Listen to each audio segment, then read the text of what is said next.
Guys, ഞാനുണ്ടല്ലോ ഈ ഓഷൻസിനെ പറ്റി സംസാരിക്കുമ്പോൾ ഇപ്പോൾ സ്റ്റാറ്റിസ്റ്റിക്സ് പറഞ്ഞു വെച്ച് കഴിഞ്ഞാൽ ഒരു almost 90% of the ocean unexplored ആണെന്നുള്ളതാണ്. അതെ. എന്തുകൊണ്ടാണ് നമുക്ക് ഇതിനെ പറ്റി അധികം എക്സ്പ്ലോർ ചെയ്യാൻ പറ്റാത്തത്? ഇപ്പം നമ്മൾ നേരത്തെ നാളൊക്കെ പിന്നെ ചോദിച്ചത് തക്കൊരു ചോദിച്ചിരുന്നില്ലേ, സ്പേസ് ഒക്കെ ഒരുപാട് എക്സ്പ്ലോറേഷൻസും കാര്യങ്ങളൊക്കെ നടത്തുന്നുണ്ട്. പക്ഷെ നമ്മളെ ഭൂമിയിലുള്ള കടലധികം എക്സ്പ്ലോർ ചെയ്യാൻ ശ്രമിക്കുന്നില്ല. എന്തുകൊണ്ടായിരിക്കും? തക്കു തന്നെ തുടങ്ങിക്കോ.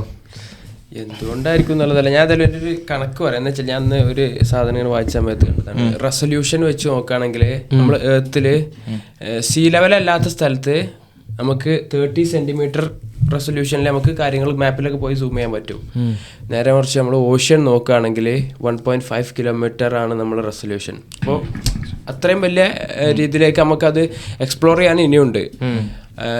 ശരിക്കും കണക്കിൽ പറയണത് നമ്മൾ ഓഷ്യൻ എക്സ്പ്ലോർ ചെയ്തതിനേക്കാളും കൂടുതലായിട്ട് റെസൊല്യൂഷൻ നമുക്ക് മാർസ് എക്സ്പ്ലോർ ചെയ്തിട്ടുണ്ട്. എനിക്കൊന്നും ടെക്നോളജീസ് പിന്നെ പറഞ്ഞു ഞാൻ പറയണേ, ഇപ്പം പറഞ്ഞല്ലോ നമുക്കിത് ഇതിനെ പറ്റിയ റെസൊല്യൂഷൻ കുറവാന്നുള്ളത്.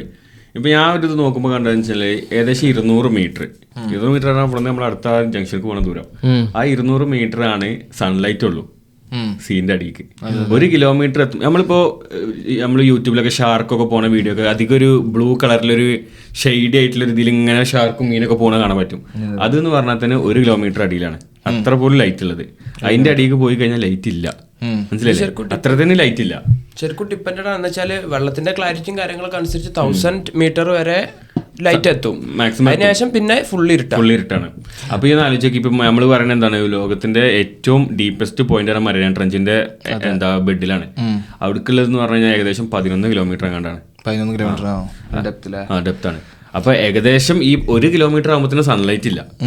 ഈ ഫസ്റ്റ് 1 കിലോമീറ്ററിന്റെ ഉള്ളിലാണ് സകല സ്പീഷീസും നമുക്ക് കണ്ണുകൊണ്ട് കാണാം. നമ്മളിപ്പോ നമുക്ക് അറിയുന്ന സീലുള്ള സകല സ്പീഷീസും ഏകദേശം ആ റേഞ്ചിലാണ് ജീവിക്കുന്നത്. കാരണം എന്താണ്, അവിടെയാണ് കോറൽ ലീവ്സ് ഉള്ളത്.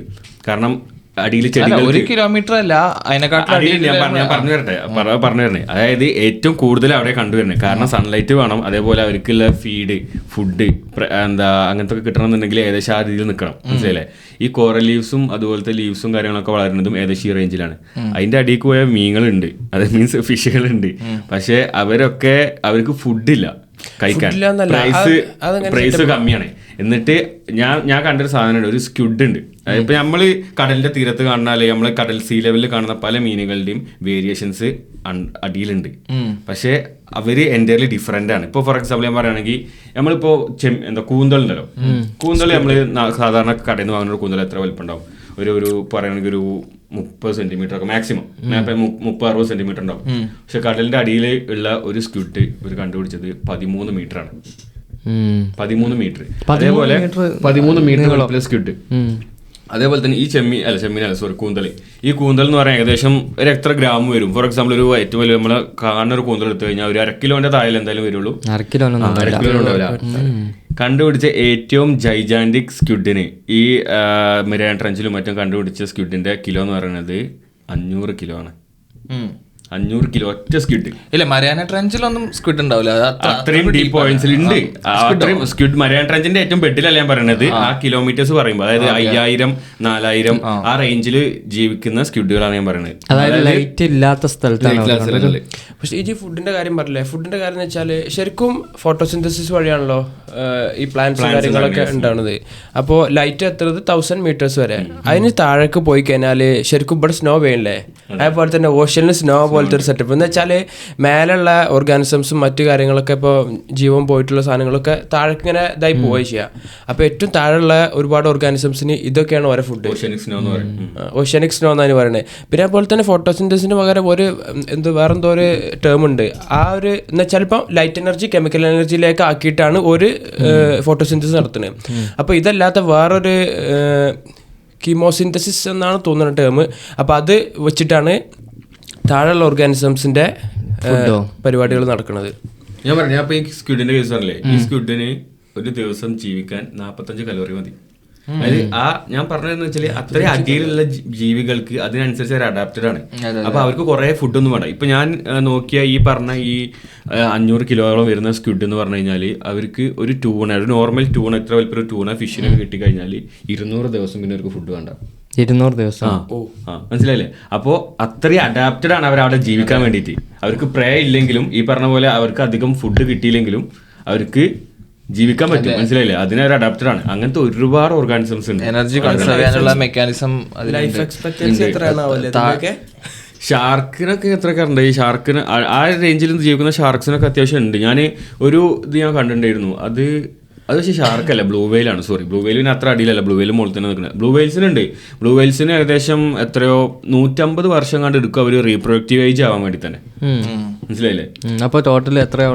അത് കറക്റ്റ് എനിക്ക് ഓർമ്മയില്ല. അവർ ബ്ലൂ വെയിൽസ് എത്രയോ കാലം ജീവിക്കും, 200 300 സംതിങ് ഇയേഴ്സ് ജീവിക്കും. അതെങ്ങനെ വെച്ചാൽ ഈ ബ്ലൂ ഉണ്ട്, ഞാൻ അത് നോട്ട് ചെയ്തു. ബ്ലൂ വെയിലിന്റെ കണ്ണിൽ എന്തോ ഒരു പ്രോട്ടീൻ എന്തോ സംഭവം ഉണ്ട്. അത് അവർ ജനിക്കുമ്പോഴേ ഉള്ളത്. അതൊരിക്കലും അവര് ഓൺ ദ കോഴ്സ് അവര് ജീവിച്ചുകൊണ്ടിരിക്കുന്ന സമയത്ത് അതിനെന്തോ ഒന്നും സംഭവിക്കൂല, ഏജിങ് ഇല്ല.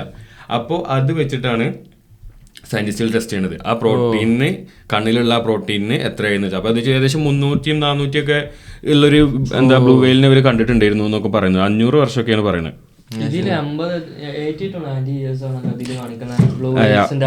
ഞാൻ പറയാം, ഷാർക്കില്ലേ, ഷാർക്കിന്റെ ഏകദേശം 300 to 500 ഇയേഴ്സ് ലൈഫ് സ്പാൻ ഉണ്ട്. അതേ പറഞ്ഞാൽ അതിൽ തന്നെ 150 ഇയേഴ്സ് ആവും അവരൊന്ന് റീപ്രൊഡക്റ്റീവ് ഏജ് ആവാൻ, അതായത് ആ ഒരു കൈൻഡ് ഓഫ് ദീക്ക് വളരാൻ വേണ്ടി തന്നെ. ബ്ലൂ വെയിൽ എന്ന് വെച്ചാൽ ഭയങ്കര ജൈജാന്റിക് സാധനമാണ്. ഏറ്റവും വലിയ ലിവിങ് ബീങ് ആണല്ലോ ബ്ലൂ വെയിൽ എന്ന് വെച്ചാൽ. റൈനോസേഴ്സിനേക്കാളൊക്കെ നമ്മളൊരു വിഷ്വൽ എന്താ പറയാ, ഉള്ളിൽ നമ്മളിങ്ങനെ ഇമാജിൻ ചെയ്യണ ആ ഒരു വലിയൊരു മൃഗമായിരിക്കും മറ്റേ റൈനോസേഴ്സും പിന്നെ ഇതൊക്കെ. അപ്പൊ അതിനേക്കാൾ 200 ടണ്ണൊക്കെയാണ് ഒരു ബ്ലൂ വെയിലിന്റെ വെയിറ്റ്. ബ്ലൂ വെയിൽസ് ഒക്കെ ഒരുപാട് ഈ ബീച്ചസിലൊക്കെ നമ്മൾ കണ്ടിട്ടുണ്ടല്ലോ, ഫോട്ടോസിന് ഇതിലൊക്കെ ചത്ത്. അതെ, പൊതുവെ പറയണെന്ന് വെച്ച് കഴിഞ്ഞാല് അങ്ങനെ ചത്ത് കിടക്കണ വെയിൽസിന്റെ അടുത്തേക്കൊന്നും തിമിംഗലത്തിന്റെ അടുത്തേക്കൊന്നും പോകരുത് എന്നുള്ളതാണ്. കാരണം എന്താ അറിയോ, അതിന്റെ അത്രക്കും വലിയ ബോഡി ആയതുകൊണ്ട് അതിന്റെ ഇന്റേണൽ ഓർഗൻസ് ഡീകേ ചെയ്തിട്ട് ഭയങ്കര ഒരു പ്രഷർ ബിൽഡപ്പ് ഉണ്ടാവും അതിന്റെ അകത്ത് തന്നെ. പൊട്ടിത്തെറിക്കാനുള്ള ചാൻസ് ഭയങ്കര കൂടുതലാണ് പ്രഷർ ബിൽഡപ്പ് കാരണം. ആസിഡിന്റെ എമൗണ്ട് കൂടുതലാണെന്ന് കേട്ടിട്ടുണ്ട്. മുമ്പ് ഏതോ ഒരു ബ്രിട്ടീഷുകാരനെ ഇതേപോലെ ഒരു വെയില് സോളോ ചെയ്തപ്പോ പിന്നെ പുള്ളിക്കാരൻ ഒന്നും പറ്റിയില്ല അയാൾക്ക്. അയാളെ ഇതന്നെ പുറത്ത് കക്കിയെടുത്ത് മറ്റേ ബ്ലേയില് അങ്ങനെ കുറെ കഴിഞ്ഞപ്പോ ഇയാള് ആകെ ഇയാളെ സ്കിന്നിനൊക്കെ പ്രശ്നമായി. ആൾക്ക് ബോധം വന്നു, പക്ഷെ അയാളെ സ്കിന്നിന് ആസിഡിന്റെ എമൗണ്ട് ഒക്കെ കൂടുതലായതുകൊണ്ട് അങ്ങനെ പ്രശ്നം വന്നിട്ടുണ്ട്. അല്ല, ഈ ഫസ്റ്റ് ചോദിച്ചില്ലേ എന്തുകൊണ്ടാണ് ഇങ്ങനെ എക്സ്കവേഷൻസ് നടക്കാത്ത അല്ലെങ്കിൽ ഇത്രയും റിസർച്ച് നടക്കാത്തത്? അതിന്റെ മെയിൻ റീസൺ ആണ്. ഒന്നാമത് ഈ പറഞ്ഞ പോലെ തന്നെ പ്രഷർ ബിൽഡപ്പ് ആണ്. രണ്ടാമത് വിസിബിലിറ്റി ഇല്ലാത്തതുമാണ്. പ്രശ്നം എന്ന് വെച്ച് കഴിഞ്ഞാൽ എന്താ അറിയോ, അത്രക്കും ഫണ്ടിങ് കിട്ടുന്നില്ല. അപ്പൊ സ്പേസ് എക്സ്പ്ലോറേഷൻ പ്രോഗ്രാംസിനൊക്കെ നല്ല ഫണ്ടിങ് വരുന്നുണ്ട്. കാരണം ഇപ്പോ അത് കുറച്ചുകൂടി കൊമേഴ്ഷ്യൽ യൂസിന് കുറച്ചുകൂടി പ്രോഫിറ്റബിൾ ആണ്. ഇപ്പോൾ ഇലോൺ മസ്ക് കാര്യങ്ങളൊക്കെ ലോഞ്ച് ചെയ്ത് കഴിഞ്ഞാൽ കൊമേഴ്ഷ്യൽ സ്പേസ് ഫ്ലൈറ്റ്സ് വരും, അതുപോലെ സാറ്റലൈറ്റ് കമ്മ്യൂണിക്കേഷൻസ് അങ്ങനെയൊക്കെ വന്നു കഴിഞ്ഞാൽ അത് കുറച്ചുകൂടി പ്രോഫിറ്റബിൾ ആണ്. പക്ഷെ കടലിന്റെ അടിക്ക് പോയിട്ട് അത്രക്കും മോണിറ്ററി ബെനിഫിറ്റ്സ് കിട്ടാനില്ല. അതുകൊണ്ട് തന്നെ ഫണ്ടിങ് അത്രത്തോളം ഷോർട്ടാണ്. ഇനി അഥവാ മോണിറ്ററി ബെനിഫിറ്റ്സ് ഇല്ല എന്ന് പറയാൻ പറ്റില്ല. സ്പേസ് എക്സ്പ്ലോറേഷൻ ഓയില് കാരണം ഈ മിനറൽസും കാര്യങ്ങളൊക്കെ എക്സ്പ്ലോർ ചെയ്ത് തുടങ്ങിയതിന് ശേഷമാണ് ഞാൻ പറയുമ്പോൾ വേൾഡ് ഒന്നും കൂടെ അപ്ഡേറ്റഡ് ആയിട്ട് ഓടാൻ തുടങ്ങിയത്. കാരണം ഓയിൽ കണ്ടെത്തിയതിനു ശേഷം ഒരുപാട് ഇന്നോവേഷൻസ് വന്നു, ഒരുപാട് ടെക്നോളജീസ് വന്നു. അത് കാരണം ഒരുപാട് രാജ്യങ്ങൾ വളരെയധികം ഗ്രോ ചെയ്തു, GDP വളർന്നു, പിന്നെ ആളുകൾക്ക് ജോലി കിട്ടി. അങ്ങനെ വലിയ രീതിയിൽ തന്നെ വളർന്നിട്ടുണ്ട് ഈ എക്സ്പ്ലോറേഷൻ. പിന്നെ ഈ ഗവൺമെന്റ്സിന് ഇതിലോട്ടൊക്കെ എന്തെങ്കിലും റിസോഴ്സ് അവര് പിന്നെ ഇത് എടുക്കുന്നുണ്ടോന്ന് നമുക്കറിയില്ലല്ലോ ഡീപ് സീന്ന്. ഇപ്പൊ ഈ ചില മൂവീസ് ഒക്കെ ഉണ്ടല്ലോ, ഇപ്പൊ നമ്മൾ അക്വാമാൻ അങ്ങനത്തെ സിനിമയിലൊക്കെ അല്ല അങ്ങനത്തെ കോൺസ്പിറസി തിയറീസ് ഉണ്ട് കേട്ടോ. ഇപ്പൊ ഈ മറ്റേ സംഭവം ഉണ്ടല്ലോ, ഈ എന്താ പറയാ, ബെർമുഡ ട്രയാങ്കിൾ അല്ല, മറ്റേ ഈ സ്പീഷീസ് ഞാൻ പറഞ്ഞു ഉദ്ദേശിച്ചത് വാലുള്ളടാ, മറ്റേ മെർമെയ്ഡ്സ് ഓൾറെഡി എക്സിസ്റ്റിംഗ് ആണ്. അതുപോലെ എക്സിലൊക്കെ നോക്കിക്കഴിഞ്ഞാൽ തന്നെ നമ്മൾ വീഡിയോസ് കാണും, മെർമെയ്ഡ്സിന്റെ റിയൽ വീഡിയോസ് ഒക്കെ പറഞ്ഞിട്ടുള്ള ഫേക്ക് ആണ്, അല്ലാതെ ഒരു സയന്റിഫിക് കൺസെൻസസ് ഒന്നും ഇല്ല ആ കാര്യത്തില്. പക്ഷെ എന്താ പറയുക, ആ പണ്ടേ പറഞ്ഞിട്ടുള്ള കഥകൾ ഉണ്ടല്ലോ, ഈ സെയിലേഴ്സ് ഒക്കെ പോയിട്ടുള്ള കഥകൾ, അതിലിങ്ങനെ അഡാപ്റ്റ് ചെയ്തിട്ട് പണ്ട് മുതലേ പറഞ്ഞു നടക്കുന്ന ഒരു സംഭവമാണ് ഈ മെർമെയ്ഡ്സിന്റെ ഒക്കെ. അതിന്റെ തന്നെ നാഷണൽ ജോഗ്രഫിക്കിലോ തോന്നുന്നു, ഡിസ്കവറി ചാനൽ ഏതോ ഒരു ഡോക്യുമെന്ററി ഒക്കെ വന്നീനെ. മെർമെയ്ഡ്സിന്റെ അവർക്ക് എന്തോ ഒരു ലോ ഫ്രീക്വൻസി അൾട്രാ ലോ ഫ്രീക്വൻസിയിൽ ഒരു ഓഡിയോ കിട്ടിയിരുന്നേ. അപ്പൊ അതിനെ ബേസ് ചെയ്തിട്ട് അവരുണ്ടാക്കിയൊരു ഡോക്യുമെന്ററിയാണ്. ആൾക്കാരുടെ പല കഥകളും കാര്യങ്ങളും വെച്ചിട്ട് ഉണ്ടാക്കിയ ഡോക്യുമെന്ററിയാണ്. പക്ഷെ അതിന്റെ ഒരു പ്രോപ്പർ സയന്റിഫിക് കൺസെൻസസ് ഇല്ല. പക്ഷെ പണ്ടക്കും പണ്ടേ പറഞ്ഞു നടക്കുന്ന ഓരോ കഥകളാണിത്. ഈ കടലിൽ പോകുന്നവർക്ക് ഒരുപാട് കഥകൾ പറയാനുണ്ടാവും. ഈ പിന്നെ പല സംഭവങ്ങൾ കണ്ടതും ഈ ജിന്നിനെ കണ്ടതും അങ്ങനത്തെ ജിന്നിന്റെ ഇതൊക്കെ ഉണ്ടോ കടലിൽ പോയിട്ട്? അങ്ങനെ ഒരു കഥ ഞാൻ ബർമുഡ ട്രയാങ്കിളിന്റെ ഇതിന്റെ അനുബന്ധിച്ച് കുറെ അതിലിതാ ഒന്ന് പറഞ്ഞത് ജിന്നിന്റെ കഥകൾ അതിൽ പറഞ്ഞിട്ട് അറ്റ്ലാന്റിസ് അറിയോ സിറ്റി ലോ സിറ്റി ഓഫ് അറ്റ്ലാന്റിസ് അതൊക്കെ ഈ വലിച്ചെടുക്കാണ്. പക്ഷെ ഇപ്പൊ ഞാൻ പറഞ്ഞില്ല ഈ ബർമുഡ ട്രയാങ്കിളിൽ ഒരുപാട് ഈ പറഞ്ഞ പോലെ കുറെ തിയറീസ് ഉണ്ട്. അവിടെ എന്തോ ഒരു കൈൻഡ് ഓഫ് കെമിക്കൽ റിയാക്ഷൻ നടന്നിട്ട് അതുകൊണ്ടാണ് സംഭവിക്കുന്നത്. ഒരുപാടുണ്ട്. പക്ഷെ ഇപ്പൊ റീസെന്റ് ഒരു ഓസ്ട്രേലിയൻ സയന്റിസ്റ്റോ വേറെ 1-2 പേരൊക്കെ ഇതുപോലെ വന്ന് പറഞ്ഞിട്ട് അതൊരിക്കലും അവിടെ അങ്ങനെ ഒന്നുമില്ല. അവിടെ ഭയങ്കര ക്ലൈമറ്റിക്കലി അത് ഭയങ്കര ഒരു ഉള്ള സ്ഥലമാണ്. അത് വേവ്സ് എന്നൊക്കെ പറഞ്ഞാൽ 16 മീറ്റർ ഹൈറ്റിലൊക്കെ അങ്ങനെ എന്തൊക്കെയാണ് അവിടെ വേവ്സ് എപ്പോഴും നടന്നത്. അതേപോലെ തന്നെ ഈ ഫ്ലൈറ്റ് പോകുമ്പോൾ അതിന്റെ ഇത് മിസ്സാകുക, സിഗ്നൽസ് മിസ്സാകുക, അങ്ങനെ പല പ്രശ്നങ്ങളുണ്ട് അവിടുത്തെ വെതർ കണ്ടീഷൻ കാരണം. അപ്പൊ അതുകൊണ്ട് സ്വാഭാവികമായിട്ടും ഫ്ലൈറ്റും ഇങ്ങനത്തെ സാധനങ്ങൾ പോകുമ്പോൾ അവിടെ ക്രാഷ് ആവാനും അത് വെതർ കണ്ടീഷൻ കൊണ്ടാണ് അങ്ങനെ സംഭവിക്കണമെന്ന് അവർ കൺക്ലൂഡ് ചെയ്ത പോലത്തെ ഒരു കൈൻഡ് ഓഫ് സ്റ്റേറ്റ്മെന്റ് അവർ ബർമുഡ ട്രയാങ്കിൾ ഇപ്പൊ ഒരുപാട് കോൺസ്പിറസീസ് വന്നിട്ടുണ്ടല്ലോ. പക്ഷെ അതെല്ലാം ഡീബങ്ക് ചെയ്തിട്ട് ഇപ്പോ അതിനെ പറ്റിയിട്ട് ഒരു പൊതുവെ ആൾക്കാർക്ക് കൺസെൻസസ് ഉണ്ട്. അതായത് അങ്ങനത്തെ ഭീകരമായിട്ടുള്ള ഒരു സംഭവങ്ങളും അവിടെ അല്ല. ഒരു എന്താ പറയുക ഇങ്ങനത്തെ സിവിയർ വെതർ കണ്ടീഷൻസ് കാര്യങ്ങളൊക്കെ ഈ ഹെക്സഗണൽ ക്ലൗഡ്സ് ഒക്കെ അതിന്റെ മേലെ കാണാൻ പറ്റും. അപ്പൊ പ്ലെയിൻസിന് വരുമ്പോ ഈ സിഗ്നൽ നഷ്ടപ്പെടുന്ന കാര്യങ്ങൾ. പക്ഷെ ഇപ്പൊ ഇങ്ങനത്തെ ഈ ടെക്നോളജിക്കൽ അഡ്വാൻസ്മെന്റ്സും കാര്യങ്ങളൊക്കെ ഉണ്ടായതുകൊണ്ട് തന്നെ അവിടെയുള്ള മിസ്സിങ്ങും കാര്യങ്ങളൊക്കെ അത്രത്തോളം കുറഞ്ഞിട്ടുണ്ട്. അതായത് ബർമുഡ ട്രയാങ്കിളിൽ ബേസിക്കലി മിസ്സിംഗ് ആയിട്ടുള്ള എയർക്രാഫ്റ്റ്സ് ആണെങ്കിലും ഈ കപ്പലുകളാണെങ്കിലും ഒക്കെ ബാക്കിയുള്ള ട്രാഫിക് ഉള്ള ഈ ഏരിയസ് ഒക്കെ വെച്ച് നോക്കുമ്പോ അതിനെക്കാട്ടിലും കുറവ് തന്നെയാണ്. പക്ഷെ പണ്ടുകൊണ്ട് ഇതിങ്ങനെ ഊതി ഉറപ്പിച്ച് ഭയങ്കര സംഭവമാക്കിയതാണ് കോൺസ്പിറസി ആയി നിൽക്കുന്നത് ബർമുഡ ട്രയാങ്കിൾ. അതൊക്കെ ഡീബങ്ക് ചെയ്തിട്ട് ഒരുപാട് കാലങ്ങളായി. പക്ഷെ ഇപ്പോഴും പറഞ്ഞു നടക്കും. അല്ല ഇതുവരെയുള്ള കണക്ക് പ്രകാരം എങ്ങാണ്ട് 19-20 ഫ്ലൈറ്റും 50ഓളം ഷിപ്പും അങ്ങനെ എന്തോ ആണ് ബർമുഡ ട്രയാങ്കിളിന്റെ ഒരു കണക്ക് ഇതുവരെ അവിടെ മിസ്സായി എന്ന് പറയപ്പെടുന്നത്. അങ്ങനെ പക്ഷെ ഞാൻ പറയാം, ഞാൻ ഈ സീ ബെഡിൽ ജീവിക്കുന്ന ഫിഷുകളെ പറ്റി നോക്കുമ്പോൾ എന്ന് വെച്ചാൽ ഇവ ഏറ്റവും ഭയങ്കര സൈസുള്ള മീനുകളാണ്. അതായത് എല്ലാം ഇപ്പൊ ഞാൻ പറഞ്ഞ ഈ ഷാർക്ക് ആയിക്കോട്ടെ ഈ സ്കിഡ് ആയിക്കോട്ടെ ഒക്കെ ഭയങ്കര സൈസാ. പിന്നെ അതേപോലെ നമ്മളെ ഗാർഡനിലൊക്കെ കാണുന്ന ടൈപ്പ് ഓഫ് വണ്ട് ഉണ്ട് ഇങ്ങനെ പല റെഡ് ബ്ലാക്ക് കളറിൽ പല ഇങ്ങനെ ഒരു ലെയർ ആയിട്ട് നിൽക്കുന്നത്. അതിന്റെ ഒക്കെ ഏകദേശം ഈ സൈസ് ഉള്ളതൊക്കെയാണ് അവിടെ കാണുന്നത്. അതായത് സെയിം സാധനങ്ങൾ സീ ലെവലിലും ഉണ്ട്. അതിന്റെയൊക്കെ ഭയങ്കര സൈസുള്ള സാധനങ്ങളാണ് അണ്ടർ വാട്ടറിൽ വരുന്നത്. പിന്നെ ഈ അണ്ടർ വാട്ടറിൽ ഇതില്ലേ വെളിച്ചല്ലോ, അപ്പൊ ഒരു കൈൻഡ് ഓഫ് ഫിഷ് ഉണ്ടല്ലോ മുമ്പിൽ ലൈറ്റ് കൊടുത്തിട്ടല്ലേ, അതിന്റെ പേരെന്താ?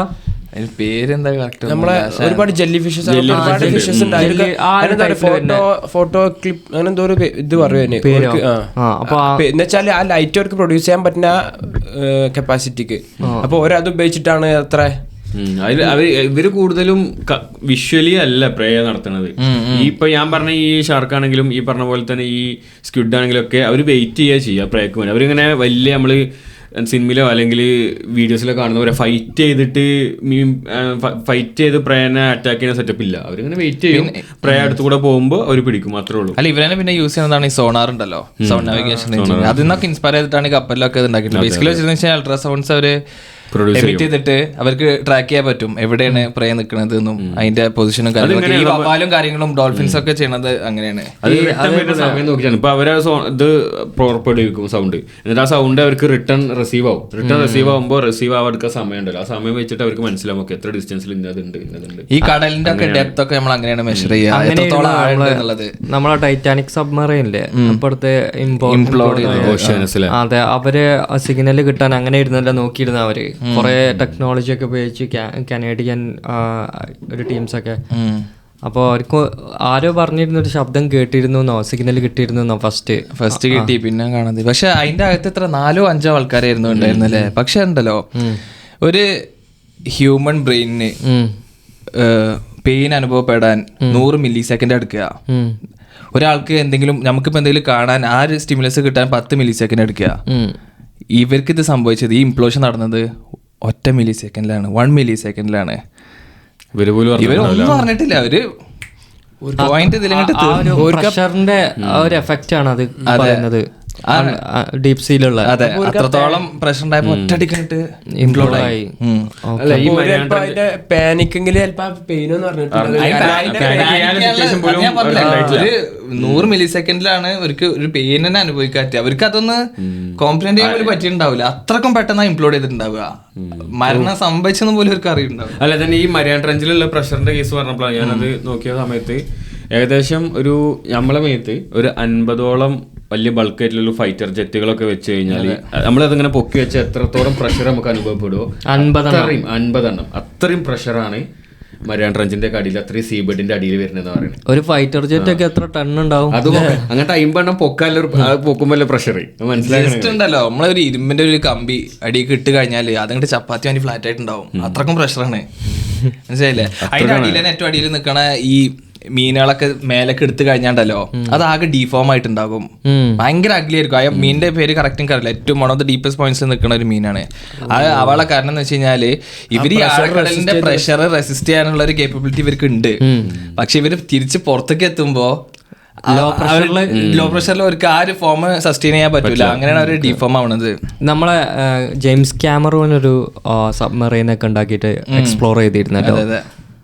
അതിന്റെ പുള്ളിക്കാരൻ ടൈറ്റാനിക് അത് ആ ടൈമിലാണോ എക്സ്പ്ലോർ ചെയ്യാൻ പോയത്? എങ്ങനെയാണ് ഇത് അറിയാൻ വേണ്ടിട്ട് പടത്തിന്റെ ടൈമിലോ? അല്ല, അതിന് ശേഷം പിന്നെയും നടത്തിയിരുന്നില്ലേ അവരുണ്ടാക്കിയൊരു സബ്മറൈനൊക്കെ വെച്ചിട്ട്. അപ്പോൾ അങ്ങനെയാണ്. ഇപ്പോൾ ഈ ഒരു $2 billion ഒരു ലക്ഷറിയസ് സബ്മറൈൻ അവൈലബിൾ ആണ്. ഇപ്പോൾ ഒരു ഓസ്ട്രിയൻ കമ്പനി ഉണ്ട്, മിഗളു പറഞ്ഞിട്ട്. അപ്പോൾ അതിൻ്റെ ഡിസൈനൊക്കെ കഴിഞ്ഞ് അവർ ഒരു എക്സ്പോയിൽ അത് റിവീൽ ചെയ്തു. $2 billion ആണ്. പക്ഷെ ആരും ഇതുവരെ അത് ഓർഡർ ചെയ്തിട്ടില്ല. എന്താണ് അതിൻ്റെ ലക്ഷ്യം? എന്താണ്? Just submarine luxurious. അതിന് ഹെലിപാഡ് എല്ലാം ഉണ്ട്. പിന്നെ സിനിമാ തിയേറ്റർ, അത് ഏരിയ ഉണ്ട് അകത്ത്. നല്ല ഏരിയ ഉണ്ട്. അതിലൊരു ഓൾമോസ്റ്റ് 80 ആൾക്ക് അതിൽ സ്റ്റേ ചെയ്യാം, ക്രൂ അടക്കം. അപ്പോൾ അതാണ്. പക്ഷെ അതിന് അവർ പറയുന്നത് ഓർഡേഴ്സ് ഒന്നും വന്നിട്ടില്ല. പക്ഷെ നല്ല എൻക്വയറീസ് വരുന്നുണ്ടെന്നാണ് പറഞ്ഞത് ആ സബ്മറൈന്. പക്ഷെ നല്ല ഡിസൈനൊക്കെ കാണാൻ നല്ല രസമാണ്. 250 മീറ്റർ താഴോട്ട് പോവാതായിട്ട് 250 മീറ്റർ. നമ്മളിപ്പോ ഒരു സബ്മറൈനൊക്കെ വാങ്ങണമെന്നുണ്ടെങ്കിൽ നമ്മളിപ്പോ സബ്മറൈൻ നമുക്ക് വെറുതെ കടലിൽ കൂടെ ഓടിച്ചു കൊണ്ടുപോകാൻ പറ്റില്ലല്ലോ. അതിന് ഒരു പെർമിഷനോ അല്ലെങ്കിൽ ഇതിന് റൂട്ടോ കാര്യങ്ങളോ അല്ലെങ്കിൽ നാട്ടിൽ ഇപ്പൊ കാർ വാങ്ങി റോഡ് കൂടെ കൊണ്ടുപോകാൻ മാതിരി നമുക്ക് സബ്മറൈൻ വാങ്ങി കൊണ്ടുപോകാൻ പറ്റും? ഇല്ല. അത് ഓരോ രാജ്യത്തെത്തുമ്പോ അവരുടെ ടെറിട്ടറിക്ക് എത്തുമ്പോ അതിന്റേതായിട്ടുള്ള നമ്മളിപ്പോ ഒരു ഡ്രോൺ പുറത്താണെങ്കിൽ തന്നെ നമ്മളുണ്ടല്ലോ, നമ്മളൊക്കെ നല്ല ഡ്രോൺ വാങ്ങിട്ട് എല്ലായിടത്തും പറത്തി ഇറക്കി. ഇതങ്ങനൊന്നും പറത്താൻ പാടില്ല. നമ്മളെ യൂട്യൂബ് നോക്കിട്ട് എങ്ങനെ പറത്താൻ നോക്കിട്ട് എല്ലായിടത്തും പറത്തി ഇറക്കി. പിന്നെ പറഞ്ഞത് അതിനെന്തോ സോൺസും കാര്യങ്ങളൊക്കെ ഉണ്ട് നമുക്ക് അറിവ്. നോട്ടിഫിക്കേഷൻസ് ഇങ്ങനെ വരില്ല നമുക്ക്. ഒരു നോട്ടിഫിക്കേഷൻ വന്നിരുന്നു മിലിറ്ററി ബേസിന്റെ അടുത്താണ് പറത്താൻ പാടില്ല എന്ന് പറഞ്ഞിട്ട്. ഫുട്ബോൾ കളിക്കണ ഗ്രൗണ്ട് ഉണ്ടല്ലോ, അത് എയർപോർട്ടിന്റെ അടുത്തുള്ള ഏരിയ ആയതുകൊണ്ട് അവിടെ ഒന്നും പറത്താൻ പാടില്ല. നമ്മൾ അവിടെ ഒക്കെ എത്രങ്ങാനും വീഡിയോസ് എടുത്ത്. എന്താ സംഭവം എന്ന് അറിയാം, ഇത് നമ്മളിങ്ങനെ ചിലപ്പം പറത്തിക്കൊണ്ടിരിക്കുമ്പോ ഇതാണ് പെട്ടെന്നാണ് പോവും. അവരാണ് കൊണ്ടുപോകും.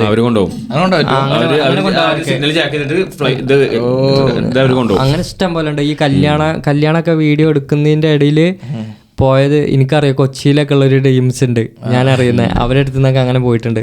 പെട്ടെന്നാണ് പോകത്തത്. പിന്നെ ആക്സസ് ഉണ്ടാവില്ല,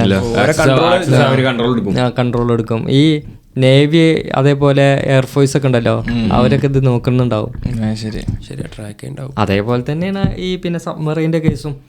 ഇപ്പൊ 24 hours ഇതിന്റെ താഴെ വർക്ക് ചെയ്യുന്ന നേവിക്കാരൊക്കെ ഉണ്ടാവില്ലേ. ശരിക്കും ഇത് കുറച്ചുകൂടി ഒക്കെ ഒന്ന് എൻകറേജ് ചെയ്യണം. കാരണം നമ്മളിപ്പോൾ പറഞ്ഞില്ല, ഇപ്പോൾ 90% മാത്രമാണ് ഇത്ര എക്സ്പ്ലോർ ചെയ്തിട്ടുണ്ടെന്നുണ്ടെങ്കിൽ എന്തൊക്കെ മിസ്റ്ററീസ് ഉണ്ടാകും. ഇപ്പോൾ നേരത്തെ പറഞ്ഞിട്ടില്ലേനോ ലോ സിറ്റി ഓഫ് അറ്റ്ലാന്റിസ്, അതുപോലെ അതിനെ ഒരുപാട്. അതിപ്പോൾ ആ കാര്യത്തിലും ഇപ്പോൾ സയന്റിസ്റ്റ് ഒരു കൺസെൻസസ് ഇല്ല. അതായത് ഇങ്ങനത്തെ ഒരു സംഭവം സിറ്റി ഉണ്ടായിട്ടുണ്ടായിരുന്നുള്ളത് അത് തന്നെ നമുക്കിപ്പോൾ കാണാൻ പറ്റുന്നത് ഈ ഗ്രീക്ക് ഫിലോസഫർ പ്ലാറ്റോ ഉണ്ടായിരുന്നു. പുള്ളിക്കാരൻ പറഞ്ഞ വിശദീകരണത്തിനാണ് നമുക്ക് ഇങ്ങനത്തെ ഒരു സിറ്റി ഉണ്ടായിരുന്നു, അതിൻ്റെ കാര്യങ്ങളൊക്കെ ഒരു യൂട്ടോപ്യൻ കിങ്ഡം ആയിരുന്നു. എല്ലാ രീതിക്കും പെർഫെക്റ്റ് ആയിട്ടുള്ളൊരു കിങ്ഡം. അത് വെള്ളത്തിനടിക്ക് താഴ്ന്നു പോയി എന്നാണ് പറയപ്പെടുന്നത്. പക്ഷെ നമുക്ക് പറയാറ്റില്ല. കാരണം ഇപ്പോൾ ശ്രീകൃഷ്ണന്റെ ഒരു നഗരം ഉണ്ടല്ലേ ഇതേപോലത്തെ ദ്വാരക എന്ന് പറഞ്ഞിട്ട്, അത് 1930 കണ്ടുപിടിച്ചിട്ടുള്ളത്. അപ്പോൾ അത് നമ്മളൊരു പുരാണമായിട്ട് കണ്ടിരുന്ന ഒരു സംഭവമായിരുന്നു. പക്ഷെ ഇങ്ങനത്തെ അത് കണ്ടുപിടിച്ചപ്പോൾ നമുക്ക് പറയാൻ പറ്റില്ല അത് ഇതുമായി പക്ഷെ അങ്ങനെ പറയപ്പെടുന്നുണ്ട് അത് ആ ശ്രീകൃഷ്ണന്റെ നഗരം തന്നെയാണെന്ന് പറയുന്നുണ്ട്. അപ്പൊ ഒരുപാട് മിസ്റ്ററീസ് ഉണ്ട് കടലിന്റെ അടിയില്. അതുപോലെ ക്ലിയോപാട്രന്റെ ഇതില്ലേ പാലസും കാര്യങ്ങളൊക്കെ എന്തോ ഭൂമിക്കുലുക്കം പോലത്തെ സംഭവങ്ങളൊക്കെ വന്ന സമയത്താണ് ഇത് കടലിന്റെ അടിയിലാണ് പോയത് എന്നൊക്കെ അങ്ങനെ ഒരു ഇത് പറയുന്നത് കേൾക്കുന്നുണ്ട്. ശരിയാണോ എന്താ എനിക്ക് അറിഞ്ഞൂടാ. ഓക്കെ, അതുപോലെ എത്ര സിറ്റീസ് അങ്ങനെ ഉണ്ട്. എന്തായാലും വെള്ളം കയറി പോയ സിറ്റീസ് എന്തായാലും ഉണ്ടാവും എക്സ്പ്ലോർ ചെയ്യാൻ പറ്റാത്ത. ഇപ്പൊ നമ്മള് നോക്കുകയാണെങ്കിൽ തന്നെ കരഭാഗം കുറഞ്ഞുകൊണ്ടിരിക്കുകയാണ് ഭൂമിയിൽ. ഇപ്പൊ തന്നെ നോക്കുകയാണെങ്കിൽ അപ്പൊ ഇത് എത്രയോ കൊല്ലങ്ങളായിട്ട് ഭൂമിയുണ്ട്. അപ്പൊ എത്രത്തോളം വെള്ളം കയറി കയറി അങ്ങനെ. അപ്പൊ ഒരുപാട് ഹിസ്റ്ററീസ് വെള്ളത്തിന്റെ അടിയിൽ പെട്ടിട്ടുണ്ടാവും എക്സ്പ്ലോർ ചെയ്യാത്ത അല്ലേ. ഒരുപാട് വസ്തുക്കള് കാലഘട്ടങ്ങളിൽ ഉണ്ടായ കുറെ സിറ്റീസ് അങ്ങനെ ഉണ്ട് താഴെ വെള്ളത്തിന്റെ അടിയിൽ പെട്ടുപോയ. മെയിൻലി ഗ്രീക്ക് പറഞ്ഞില്ലേ, ഗ്രീക്ക് കാലഘട്ടങ്ങളിൽ ഉണ്ടായ സിറ്റീസൊക്കെ ഒരുപാടുണ്ട്. ഇപ്പോൾ ഇതേപോലെ ഇവരിങ്ങനെ എക്സ്പ്ലോർ ചെയ്യുന്ന സമയത്ത് കണ്ടിട്ട് ഭയങ്കര ഒരു വണ്ടർഫുൾ സംഭവമാണല്ലോ അങ്ങനെ വെള്ളത്തിന്റെ അടിയിൽ പോയി എക്സ്പ്ലോർ ചെയ്യുന്ന സമയത്ത് അങ്ങനെ സിറ്റി കാണുക എന്നുള്ളത്. ഈ ജിന്നുമായൊരു ഇന്റർവ്യൂ പറഞ്ഞിട്ടൊരു ബുക്കുണ്ട്. അത് ഒരുപാട് ആൾക്കാർ അംഗീകരിക്കുന്ന ബുക്കാണ്. അത് നടന്നതാണെന്ന് ആ ഇൻ്റർവ്യൂ. അതായത് ഒരാൾ അയാളെ ഒരു റിലേറ്റീവിൻ്റെ ശരീരത്തിലോട്ട് ഈ ജിന്നിനെ കയറ്റിയിട്ട് കമ്മ്യൂണിക്കേറ്റ് ചെയ്യുന്നത്. അത് മറ്റേ ഒരു പോലീസുകാരനില്ലേ, എന്തിനാണ് പേര്? ജിൻ അല്ല, അതല്ല, അയാളല്ല, അലക്സാണ്ടർ അയാള് പറയുന്നത് കോൺസെപ്റ്റ് ആണ് പറഞ്ഞത്. അതായത് അച്ഛന്റെ ആത്മാവ് കുട്ടീനെ മേത്ത് കയറ്റി പിന്നെന്താ ചെയ്ത ഈ ഒരു വെറ്റിയുടെ എടുത്തിട്ട് അവരെന്തോ ഒരു റിച്വൽ ചെയ്തപ്പോ ഈ ആത്മാവ് ഈ കുട്ടിയുടെ ശരീരത്തിലോട്ട് കയറിയ ശേഷം ഈ ആത്മാവ് സംസാരിച്ചു ആരാ കൊന്നത് എന്ന് അറിയാൻ വേണ്ടിട്ട് തന്നെ ഡീബങ്ക് ചെയ്തിട്ടില്ല. എനിക്ക് അതിൽ വിശ്വാസമല്ല കേട്ടോ. അതായത് ഇങ്ങനെ ആത്മാവ് മേത്ത് കയറിയിട്ട് പറയിപ്പിച്ചു എന്നുള്ളതൊക്കെ അതിനിപ്പോ ഡീബങ്ക് ചെയ്യുന്ന ഡീബങ്ക് ചെയ്യാന്ന് വെച്ചാൽ നമ്മൾ ഇതൊക്കെ കഴിഞ്ഞ ഇതിൽ പറഞ്ഞിട്ടില്ലായിരുന്നു. അതായത് അങ്ങനെ ചെയ്ത ആൾക്കാർ ഇങ്ങനത്തെ മന്ത്രവാദികൾ എന്താ ഹിപ്നോട്ടൈസ് ചെയ്യാൻ കഴിവുള്ള ആൾക്കാരായിരുന്നു. അവര് ബേസിക്കലി ചെയ്തെന്ന് വെച്ചാൽ അങ്ങനെ ഹിപ്നോട്ടൈസ് ചെയ്ത് ആ കുട്ടീനോട് തോന്നിപ്പിച്ച, അതായത് ആ കുട്ടിന്റെ സബ് കോൺഷ്യസ് മൈൻഡിൽ ഉണ്ടാകും. അതായത് എന്തെങ്കിലുമൊക്കെ ഒരു ക്ലൂസ് ഉണ്ടാവും ആരാണ് ഇയാളെ കൊന്നത് കാര്യങ്ങളൊക്കെ. അപ്പൊ അങ്ങനത്തെ അച്ഛന്റെ ആത്മാവ് മേത്തേക്ക് കയറി എന്നുള്ളത് കൺവിൻസ് ചെയ്ത് കഴിഞ്ഞപ്പോ അങ്ങനെ പറയിപ്പിച്ചതാന്നുള്ള രീതിക്കുള്ള. അതിൽ വേറൊരു കാര്യം എന്താ വെച്ചിട്ടാ അലക്സാണ്ടർ ജേക്കബ് പറയുന്നുണ്ട് ആ കുട്ടിക്ക് ശബ്ദം മാറി ഈ അച്ഛന്റെ ശബ്ദമായി. അതാണ് അങ്ങനെ ചെയ്യിപ്പിക്കാട്ടും. അതായത് ശരിക്കും കൺവിൻസ് നിങ്ങളെ ഹിപ്നോട്ടൈസ് ചെയ്തിട്ട് ഫൈസൽ നിങ്ങൾ വേറൊരാളാണെന്നുള്ളത് നിങ്ങളെ കൺവിൻസ് ചെയ്ത് കഴിഞ്ഞാൽ നിങ്ങൾ കണ്ടില്ല ഇപ്പൊ ഈ ജിന്ന് ബാധിച്ചു എന്ന് പറഞ്ഞ് സംസാരിക്കുന്ന ആൾക്കാരൊക്കെ വേറെ ഭാഷയിലും വേറെ ശബ്ദത്തിലും പിച്ചിലൊക്കെ ആയിരിക്കും സംസാരിക്കുന്നത്. അത് ഇങ്ങനത്തെ ഓരോ കാര്യങ്ങളാണ്. നമ്മൾ ആ രീതിക്ക് ഇപ്പൊ നമുക്ക് മിമിക്രി ഒക്കെ ചെയ്യുന്ന ആൾക്കാരുണ്ടല്ലോ, ബേസിക്കലി അതിനുള്ള കഴിവുണ്ട്. അപ്പൊ അതിങ്ങനെ ആക്ടിവേറ്റ് ചെയ്തിട്ട് അങ്ങനെ പറയിപ്പിക്കുന്നതാണ്. അല്ല ഇത് കംപ്ലീറ്റ്ലി പോസിബിൾ അല്ല. എനിക്ക് കാര്യത്തിൽ ഒരു വിശ്വാസമില്ല. അല്ല അത് എനിക്ക് വിശ്വാസമല്ല. ജിന്ന് കയറുക ബാധ കയറുക ജിന്ന് കയറേണ്ടില്ല 100% ഇല്ല. അത് ഒട്ടുമിക്ക ഇങ്ങനത്തെ കൊറേ ചിന്തിച്ചിട്ടില്ല. ഇങ്ങനത്തെ ഒരുപാട് എന്താ അറിയോ, ഇങ്ങനത്തെ മുതലെടുക്കണ ഒരുപാട് ആൾക്കാരുണ്ട്. അല്ല മുതലെടുക്കാത്ത എല്ലാ മതത്തിലാണെങ്കിലും പല മന്ത്രവാദികൾ അതിൽ നിന്നൊക്കെ പറഞ്ഞിട്ട് പൈസ. ഞാൻ നാളെ ഒരു കഥ പറഞ്ഞിട്ടില്ലായിരുന്നോ, ഒരു ഉസ്താദ് അതായത് അയാളെ വീട്ടിക്ക് ആൾക്കാരെ വിളിക്കും, നല്ല ക്യൂ ആണ്, ഇരുട്ടുള്ള റൂമിക്ക് ഉണ്ട്, നാട്ടുകാരൊക്കെ കയറ്റിയിട്ട് ഓരോരുത്തരെ കൊണ്ട് പ്രശ്നം പറയിപ്പിക്കും. ലൈറ്റ് ഓഫ് ആക്കിയിട്ട് പിച്ച് ഡാർക്ക് ആയിരിക്കും, ആർക്കും ഒന്നും കാണാൻ പറ്റില്ല. എന്നിട്ട് ഓരോരുത്തരെ കൊണ്ട് ഇങ്ങനെ പ്രശ്നം പറയിപ്പിക്കും. അപ്പോൾ ഒരാളിങ്ങനെ പറയും എൻ്റെ ഭാര്യയായിട്ട് ഇങ്ങനെ പ്രശ്നങ്ങളൊക്കെ ഉണ്ട്. അപ്പോൾ ഉസ്താദ് തന്നെയാണ് ശബ്ദം മാറ്റി സംസാരിക്കണത് ജിന്നിന്റെ ശബ്ദത്തിൽ. അപ്പോൾ എല്ലാവരോടും പറഞ്ഞ് വിശ്വസിപ്പിക്കണം എന്ന് വെച്ച് കഴിഞ്ഞാൽ ജിന്നായിട്ട് കമ്മ്യൂണിക്കേറ്റ് ചെയ്യാൻ പറ്റും എന്നുള്ള രീതിക്കാണ് പറഞ്ഞ് വിശ്വസിപ്പിക്കുന്നത്. എന്നിട്ട് ഓരോരുത്തരെ കൊണ്ട് പ്രശ്നം പറയിപ്പിക്കുന്നുണ്ട്. ഒരു പ്രശ്നം പറഞ്ഞാൽ പൈസന് ചിലവുണ്ടെന്ന് പറഞ്ഞിട്ട് 1000 രൂപ വെക്ക് 2000 രൂപ വെക്ക് എന്നൊക്കെ പറയും. നല്ല ടൈപ്പാണ്. യൂട്യൂബറുണ്ട് ഇതേപോലെ പുള്ളിക്കാരങ്ങളൊക്കെ കണ്ടിട്ടുണ്ടാവും. മുപ്പത് ഓരോ ഈ ആൾദൈവങ്ങൾ എടുത്ത് പോയിക്കാണ്ട് ഊക്കണേ മലയാളികളുണ്ട്. മലയാളി യൂട്യൂബർ. പിന്നെ ഓരോ ആൾദൈവങ്ങളുടെ അടുത്ത് പോകും. എന്നിട്ട് ഈ അമ്മ അത് ചെയ്യും ഇത് ചെയ്യും ഇയാൾ ഇത് ചെയ്യും എന്താ ഈ കാക്ക അങ്ങനെ ഇത് ചെയ്യുന്നൊക്കെ പറഞ്ഞിട്ട് ചെയ്യും. എന്നിട്ട് അവിടെ നിന്ന് അയാളെ ഒപ്പം നിന്ന് ഇങ്ങനെ ഊക്കും. അതുണ്ടല്ലോ എല്ലാവരും കണ്ടിട്ട് ഫാസിൽ ബഷീർ, ട്രിക്സ് ബൈ ഫാസിൽ ബഷീർ പറഞ്ഞ യൂട്യൂബ് ചാനൽ. പുള്ളിക്കാരൻ ഒരുപാട് ആൾദൈവങ്ങളെ ട്രിക്സും കാര്യങ്ങളൊക്കെ റിവീൽ ചെയ്യാറുണ്ട് യൂട്യൂബിൽ ലൈവായിട്ട്. അപ്പോൾ ഇവരൊക്കെ ചെയ്യണത് ബേസിക്കലി മാജിക് ട്രിക്സ് ആണ്. ഇതിലൊക്കെ ചെയ്തിട്ട് അതിലൊക്കെ ഈ അലക്സാണ്ടർ ജേക്കബിന്റെ കഥ പറഞ്ഞു അതെങ്ങനെ ചെയ്തിട്ടുള്ളത്. ഈ ട്രിക്സ് ബൈ ഫാസിൽ ബഷീറിന്റെ കാര്യം മൂപ്പര് ചെയ്ത. പക്ഷെ ഇയാള് പറയുന്നുണ്ടല്ലോ ഒരു ആത്മാവിനെ കണ്ട കാര്യം അലക്സാണ്ടർ ജേക്കബ്.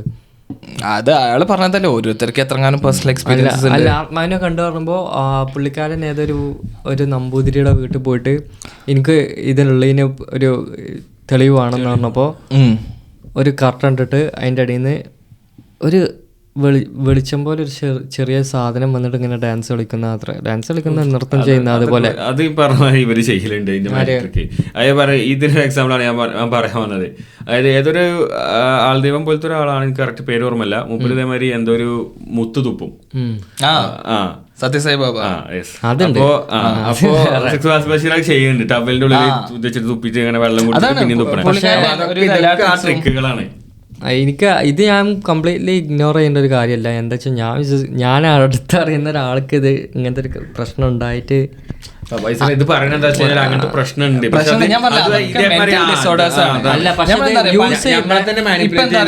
ശാസ്ത്രം ഒന്നും കൂടി ഒന്ന് അഡ്വാൻസ്ഡ് ആയതുകൊണ്ട് ഇതൊക്കെ മെന്റൽ ഡിസോർഡർ, ഇതിനെ പറ്റി പഠിക്കാനും കാര്യങ്ങളൊക്കെ ഒന്നുകൂടി അവയർനെസ് വന്നു തുടങ്ങി. പണ്ടത്തെ കാലത്ത് അങ്ങനെ അല്ലായിരുന്നു. ഏതൊരു പ്രാന്തമുള്ള ഒരാളെ പിടിച്ചിട്ട് ജിന്ന് കയറിയതാന്നൊക്കെ പറഞ്ഞിട്ട് ചെങ്ങലൊക്കെ അതുണ്ടായിരുന്നു. പക്ഷെ അന്ന് ആൾക്കാർക്ക് അറിയില്ലായിരുന്നു. പക്ഷെ ഇത് യൂസ് ചെയ്യുന്ന പണത്തിന് വേണ്ടി മുതലെടുക്കുന്ന കുറെ ആൾക്കാരുണ്ട്. അത് ശരിയാണ്, ഒരുപാട്.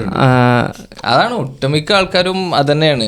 മണി in the end money matters. അതെ. അപ്പോൾ ഈ ബുക്ക് കുറെ ഗവൺമെന്റ്സ് ഒക്കെ അപ്രൂവ് ചെയ്ത ബുക്കാണ്. അതിൽ അവർ പറയുന്നത് പിന്നെ ഈ ബർമുഡ ട്രയാങ്കിളിൽ നല്ലൊരു ഡെവിൾസിന്റെ ഒരു പ്രസൻസ് കൂടുതലാണ്. അതെ, അങ്ങനെ ഒരു പ്രസൻസ് കൂടുതലുണ്ടെന്നാണ് അവർ പറയുന്നത്. അപ്പോൾ ആ ബുക്കില് ഇതൊക്കെ ഒരുപാട് നൂറ്റാണ്ടുകൾ മുന്നേ വന്ന കോൺസ്പിറസി തിയറീസ് അല്ലേ? അതായത് കുറച്ചായിട്ടുള്ളൂ എഴുതിയിട്ട്, ഒരു 20 വർഷമൊക്കെ ആയിട്ടുള്ളൂ. 20 വർഷം ഒക്കെ ആയിട്ടുള്ളൂ ഈ ബുക്ക് എഴുതിയിട്ട്. പക്ഷെ വെച്ചിട്ട് ബർമുഡ ട്രയാങ്കിളിന്റെ കോൺസ്പിറസീസ് ഒക്കെ ഡീബങ്ക് ആയിക്കണേ. പക്ഷെ അതൊന്നും സയന്റിഫിക്കലി പ്രൂവ് ചെയ്യാനൊന്നുമില്ലല്ലോ. ഓക്കെ, പിന്നെ വേറെ എന്താ, നിങ്ങൾ റീസെന്റ് കണ്ടിരുന്നോ ഒരു ഞാൻ കപ്പിൾസിന്റെ അതാണോ? അതല്ല, ഇത് കപ്പിൾസിന്റെ അല്ല, ഒരു ഏലിയനുമായിട്ട് അതന്നെ കപ്പിൾസിന്റെ ഇങ്ങനത്തെ എന്തോ ബ്ലാക്ക് മാജിക്കും കാര്യങ്ങളൊക്കെ ആയിട്ട് റിലേറ്റഡ് ആയിട്ടുള്ള എന്തോ സംഭവം അല്ലേ? ഓൾറെഡി ഒരു കപ്പിൾ അവിടെ ഉണ്ടായിരുന്നു. പിന്നെ ഇവിടെ കൊച്ചിയിലോ അവിടെ വർക്ക് ചെയ്യുന്ന ഒരു ടെക്നോ പാർക്കിൽ എന്തോ വർക്ക് ചെയ്യുന്ന ഒരു ലേഡിയും കൂടി അവരുടെ അടുത്ത് പോയി അവർ ജോയിൻ ചെയ്തൊക്കെ പറഞ്ഞു. എനിക്ക് തോന്നുന്നു പക്ഷെ അവരെ ഈ ലേഡിനെ മാനിപ്പുലേറ്റ് ചെയ്തതാവാം. എന്താണ് കൂടുതൽ ഞാൻ നോക്കിയിട്ടില്ല. പക്ഷെ എന്റെ അറിവ് വെച്ചിട്ട് ഞാൻ ഇൻസ്റ്റാഗ്രാമിൽ ഇങ്ങനെ കണ്ടിട്ടേ ഉള്ളൂ. കൂടുതൽ അതിനെ പറ്റി നോക്കി പിന്നിൽ ഞാൻ നോക്കിയിട്ടില്ല. പക്ഷെ അതിൽ സംഭവിക്കണം എന്താ വെച്ചാൽ 2-3 പേരെങ്ങാണ്ട് ആത്മഹത്യ ചെയ്തതായിട്ട് ഇവര്, ആത്മഹത്യ ചെയ്തല്ല, മരിച്ചായിട്ട് ഇവര് കണ്ടുപിടിക്കുകയാണ്, റൂമിൽ കണ്ടെത്തിയതാണ്.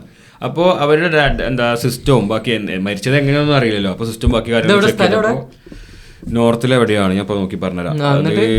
നോർത്തിൽ എന്ന് പറഞ്ഞാൽ സെക്കൻഡ്,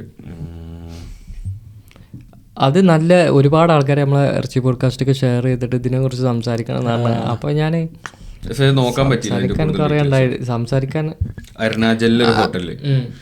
അപ്പോ അതേപോലെ അതിലുള്ള ഇവര് ആ കപ്പിൾസിലുള്ള ഒരു ലേഡിയും ഈ ലേഡിയും ഒരുമിച്ച് ഇവിടെ കേരളത്തിലെ കൊച്ചിയിലോ ടെക്നോ പാർക്കിൽ എന്താ തിരുവനന്തപുരത്തുള്ള ടെക്നോ പാർക്കിലാണോ ഇതിലാണോ എനിക്കറിയില്ല, അവിടെ വർക്ക് ചെയ്തിട്ടുണ്ടായിരുന്നു. ഇവര് കപ്പിൾസ് അവിടെ പോയി അവിടെ എന്തോ ചെയ്തുകൊണ്ടിരിക്കുകയാണ്. ഇപ്പോൾ ഈ ലേഡി അവിടെ അടുത്ത് പോയി അവിടെ വർക്ക് ചെയ്യാൻ എന്തോ ചെയ്തുകൊണ്ടിരിക്കുകയാണ്. അപ്പോൾ അങ്ങനെ ബേസിക്കലി എന്താ വെച്ചാൽ അവർ 3 പേര് അവിടെ ഉണ്ട് അരുണാചലിൽ. എന്നിട്ട് അവരങ്ങനെ മരിച്ച് കാണപ്പെടുകയാണ്. അപ്പോൾ അവരുടെ ലാപ്ടോപ്പും സിസ്റ്റം ഒക്കെ ചെക്ക് ചെയ്തപ്പോൾ അതിൽ നിന്ന് ഇവർക്ക് കുറെ ഡാറ്റാസ് കിട്ടുകയാണ്. അതുപോലെ ഏലിയനായിട്ട് സംസാരിച്ചതും പിന്നെ അയാൾ തന്നെ എഴുതിയൊരു ബുക്ക് പോലത്തെ ഒരു സംഭവം, ഒരു PDF പോലത്തെ ഒരു ഡോക്യുമെന്റ് ഉണ്ട്. ആ ഡോക്യുമെന്റിൽ ഏലിയനുമായി ബന്ധപ്പെട്ട കുറെ കാര്യങ്ങൾ പറയുന്നുണ്ട്. അതിലൊന്ന് മെയിൻ ഇപ്പൊ ന്യൂസിലെല്ലാം നമ്മൾ കണ്ടൊരു സാധനമാണ് ഡിനോസേഴ്സ് മരിച്ചിട്ടില്ല, അല്ല മീൻസ് ഡിനോസേഴ്സ് വംശനാശം സംഭവിച്ചിട്ടില്ല, അവരെ വേറെ പ്ലാനറ്റിലേക്ക് മാറ്റിയതാണെന്ന് പറഞ്ഞിട്ട്. അതാണ് അതിലുള്ള ഒരു മെയിൻ സാധനം വരുന്നത്. പിന്നെ അതേപോലെ തന്നെ അവർ ഏലിയൻസായിട്ട് സംസാരിച്ചിട്ടുണ്ട്. അവർ ഏലിയൻസിൻ്റെ അടുത്തേക്ക് പോവാണ്. അതേപോലെ തന്നെ എന്താ പിന്നെ ഈ എന്താ അതിൽ ആ 3ാമത്തെ ലേഡി എന്താ എഴുതിയ സ്റ്റേറ്റ്മെൻറ്റോ എന്തൊരു മരണ ലെറ്റർ എന്തോ ഉണ്ട്.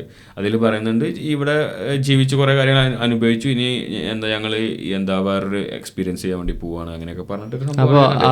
അപ്പൊ എനിക്ക് തോന്നി, ഞാൻ ഇത് കണ്ടപ്പോൾ എനിക്ക് തോന്നിയത് എന്താ വെച്ചാൽ ഇത് ഏലിയനായിട്ടൊരു ബന്ധവും ഉണ്ടാവില്ല എന്ന് പറഞ്ഞാൽ എൻ്റെ ഉള്ളിൽ നിന്ന് എനിക്ക് കിട്ടിയത്.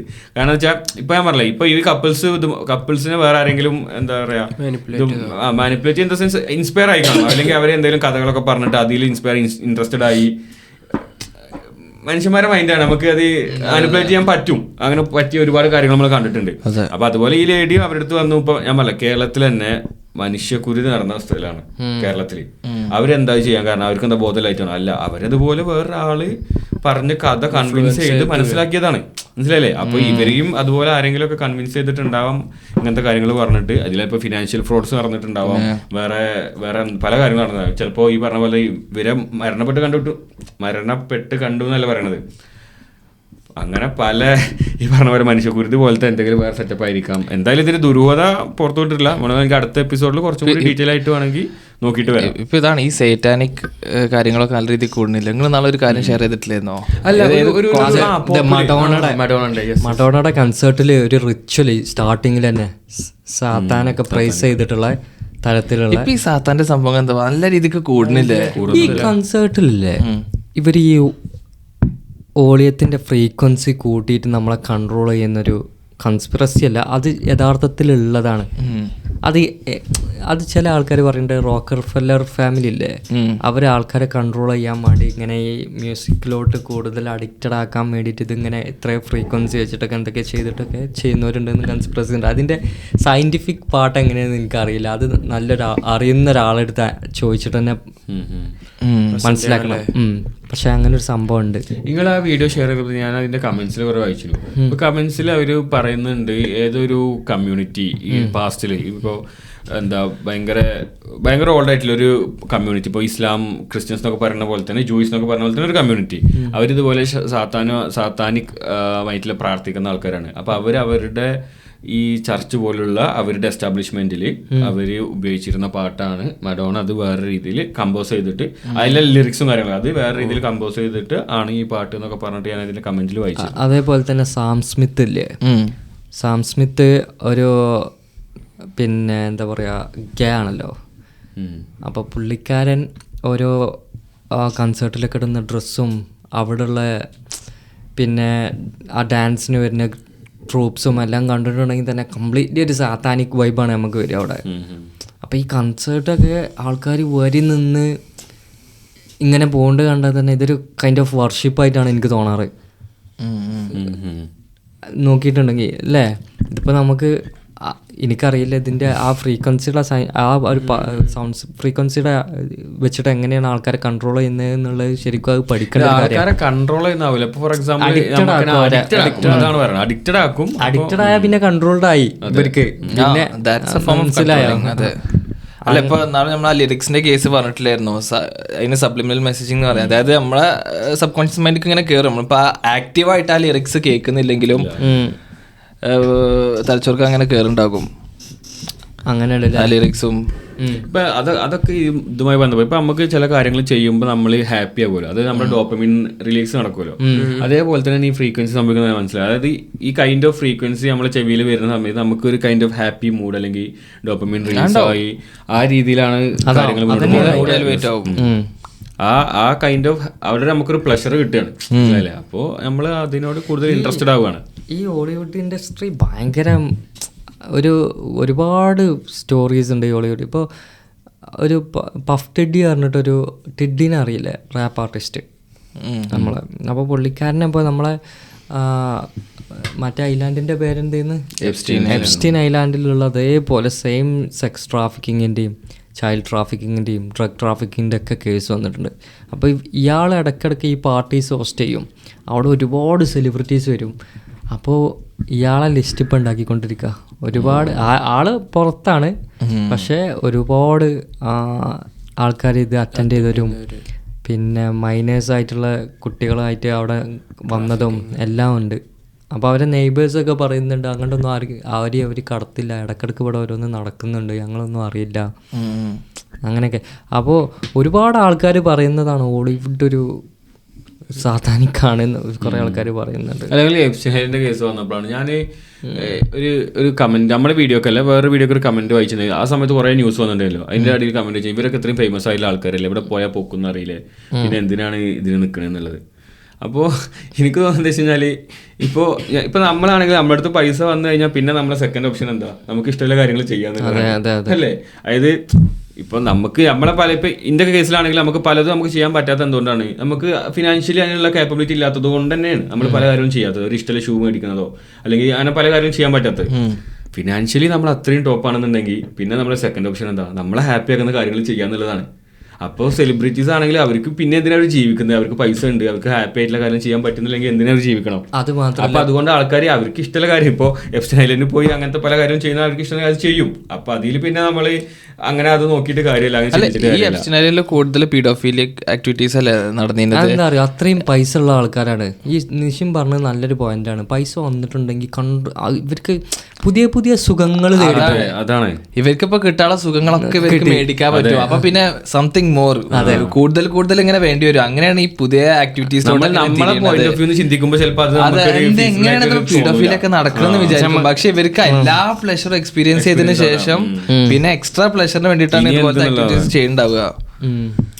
റിയാലിറ്റി അതെ, പുതിയ പുതിയ ഇത് തേടി പോകുന്നത്. അത് അത്രയല്ലേ ഉള്ളൂ. നമുക്ക് എന്തെങ്കിലും പുതിയത് കിട്ടണം. ഇപ്പൊ നമുക്ക് എല്ലാം കിട്ടി, ഇനി അടുത്ത എന്തെങ്കിലും ചെയ്തോണ്ടിരിക്കണ്ടേ? മനുഷ്യന്മാരല്ലേ ജീവിച്ചു. പൈസ വന്നു കഴിഞ്ഞാൽ മോറൽസും വാല്യൂസും ഒക്കെ പോകുന്നതാണ് ഒരാളെ. അങ്ങനല്ല, അങ്ങനെ പോകാത്ത ആൾക്കാരുണ്ട്, പോകാത്ത പൈസക്കാരില്ല, ഇഷ്ടംമാരുണ്ട്. വാല്യൂസ് നല്ല രീതിക്ക് പ്രിസർവ് ചെയ്യണ ഒരുപാട് ബില്യണേഴ്സ് ഉണ്ട്. ഇനി എനിക്കൊക്കെ ആയില്ല, ഇനി ലൈഫ് ഉണ്ട് ആഘോഷിക്കുക, ഒരു ലിമിറ്റ്, ഒന്നിനും ഒരു റെഡ് ലൈൻ ഇല്ലാതെ അങ്ങോട്ട് മുന്നോട്ട് പോലെ ആ ആൾക്കാരാണ് എല്ലാ സുഖം പോയി അതില് ലാസ്റ്റ് റിഗ്രറ്റ് ആവുക. ഇപ്പം പറഞ്ഞ എല്ലാരും പോകണ്ടെന്നല്ല, തന്നെ ഞാൻ പറഞ്ഞില്ല പോവാത്ത എത്രയോ ബില്യനേഴ്സ് ആൻഡ് മില്യനേഴ്സ് ഉണ്ട്. അതെ, നമ്മൾ ആ ഒരു വാല്യൂസിൽ മാക്സിമം ശ്രമിക്കുക.